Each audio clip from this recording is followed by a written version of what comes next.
అస్సలాము అలైకుం వరహమతుల్లాహి వబరకాతుహు. Hi hello, welcome to my channel అండి. చూడండి మా రెండు కాజల్ యూకి. ఎప్పుడైనా కానీ సరే మనము ఇంట్లో మనం ఏమైనా కానీ సరే బయటికి వెళ్ళి వయసు వచ్చిన అబ్బాయికి మనం పెళ్లి చేయాలనుకుంటే ఇంకా ఫస్ట్ ఆఫ్ ఆల్ మనం ఒకటి ఆలోచించాలి. ఇంట్లో నమాజ్ చేసే అమ్మాయే కాదా?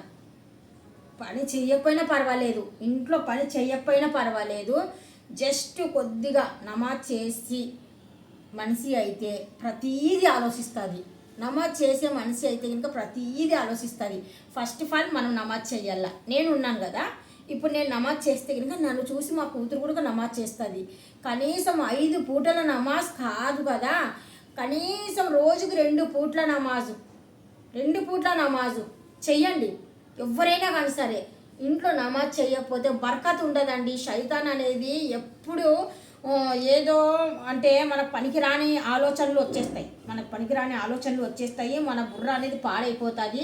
మనం ఎక్కువగా అంటే ఇంకా టైంపాస్ అంటే ఇంట్లోనే మనం ఏదైనా చేయొచ్చు, కానీ బయటికి ఎంజాయ్మెంటు, బయటకు అనేసి ఫుడ్కి తినడము, బయటకు అనేసి వెళ్ళడము, ఇలాంటివి వద్దు. ఇలాంటివి తలనొప్పి.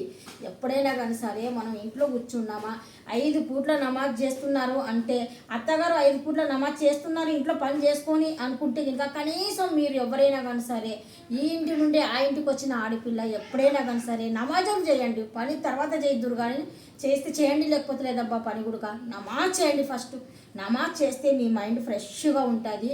అంటే ఇంకా ఏ చెడు ఆలోచన సైడ్ వెళ్ళదు. ఏదైనా కానీ సరే అల్లా మీద నమ్మకం ఉంటే కనుక ప్రతీది దారి అనేది మనకు అంటే కనుక క్లియర్గా ఉంటుంది అనమాట. ఎప్పుడైనా నమాజ్ చేస్తే కనుక మనము దేవుడికి దగ్గర తీసుకున్నట్టుగా అవుతాం అనమాట. అందుకనేసి నమాజ్ చేయండి. మీ బాధలు, మీ కష్టాలు ఏమన్నా ఉన్నా కానీ సరే నమాజ్లోనే చూపించుకోండి.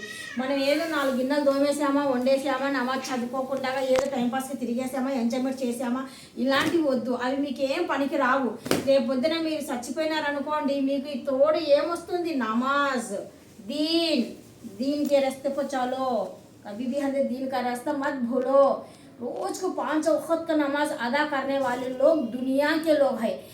एक दिन की आज का दिन में 1 दिन का वक्त का नमाज भी नहीं पढ़ने वाले भी बहुत सारे लोग हैं। అంటే నేనేమంటున్నానంటే 5 పూట్ల నమాజ్ చేసేటోళ్ళు బోల్డ్ మంది ఉన్నారు. అదే 5 పూటలు కాదు కదా, 1 పూట నమాజ్ చేసే వాళ్ళు కూడా బోల్డ్ మంది ఉన్నారు. అంటే ఇంకా నమాజా ఉన్నీలే పోనీలే అలాగ అనుకోకండి బాబు. ఈ రోజు ఉంటే రేపు ఉండడం లేదు, చచ్చిపోతున్నాము ఎవరిమైనా కానీ సరే. Thank you so much. అల్లా హఫీజ్. అస్సలాము అలైకుం వరహమతుల్లాహి వబరకాతుహు.